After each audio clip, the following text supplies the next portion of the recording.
Good morning everyone, welcome to my vlog.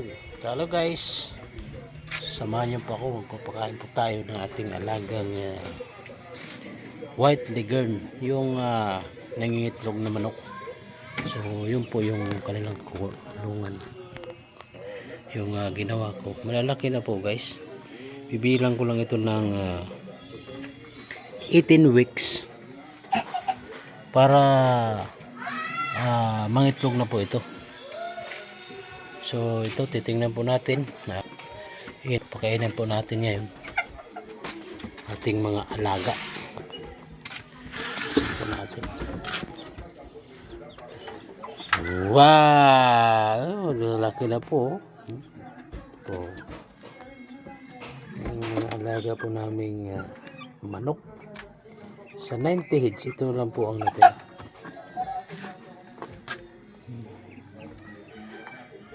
Tsaka matakaw sa pagkain. Ano ba ito ngayon?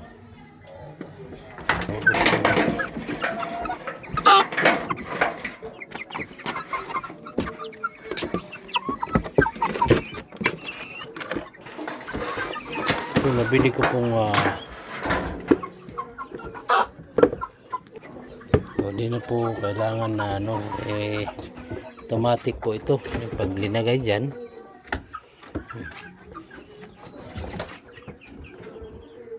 Kusa na po silang tutuko dito. Ito automatic na po yan.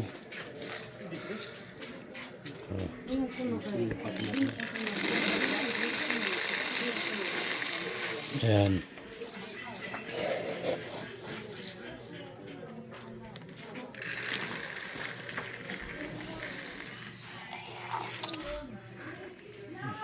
Habang pong tinutuko ito, pwede rin po natin ito punuin. Lalo pa pag nuwari na alis tayo, mawala tayo ng mga 3 araw o 2 araw. So sabihin natin mga 2 araw. Ito pwede natin itong punuin ng kanyang feeds hanggang dito. Hindi mo na kailangan na mag araw-araw maglalagay dito kasi automatic po yan. Habang kumakain sila, ito naman yung kanyang laman naman ay bumababa ito. Bumababa naman ito. So no need na magpapakain ka araw-araw. So ito kasi ginagay ko kasi dito lang naman ako. So mamayang hapon ubos na ito. So automatic kasi. So lagay natin dito sa kasi nagugutom na yung ating mga alaga. Doon lagay natin dito. Hop, fire. Okay, kain kayo. Dapat mga guys, mayroon tayong so ganun po ang itsura. Habang inom rin po yung mga manok, babawasan. Ito naman po, kusa naman po itong yung level ng tubig bumababa. Kasi yung manok kasi ano yan, laging umiinom yan. Yun din ang nagpapalaki sa kanila. Kaya importante meron tayo nito, itong painuman ng mga manok.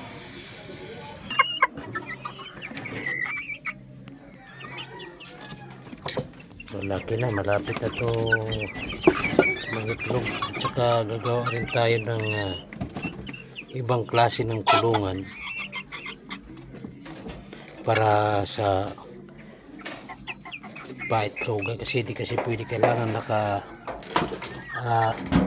pahiga yung kanilang kulungan para once na mangitlog yung ating manok, gugulong yung kanyang itlog, palabas ng gulong para itindisin nun, para hindi nagpakain.